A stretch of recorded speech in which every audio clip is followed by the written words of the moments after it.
আসসালামু আলাইকুম প্রিয় ভাইয়েরা, সবাই কেমন আছেন? আজকে এসে গেলাম আমার সবজি খেতে। এটা হলো আমার সবজির বাগান, পেঁপে বাগান বানাইছি এক জায়গায়। পেঁপে গাছ রয়েছি।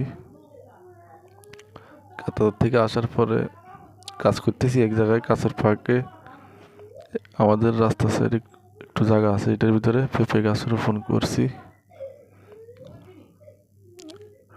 দেখতেছি না এখানে ছোট ছোট গাছগুলো, তো পানি দেওয়ার জন্য আসলাম, একটা ব্লক বানালাম। এখানে ছোট ছোট গাছ, এটা নিচে ফেনা দিছি। সার হসপিটাল দিবার টাইমে পাইতেছি না। সকালবেলা দেখতেছেন ঘন কুয়াশা, সকালবেলা ভোরে আসলাম পানি দেওয়ার জন্য, পানি দিয়ে দিলাম। তো কিছুক্ষণ পর আমি ডিউটিতে যাব সকালবেলা। তো এখন সকালবেলা এগুলো দেখি, যাই আর গাছগুলো দেখতে অনেক ভালো লাগে। গাছ রোপণ করলাম।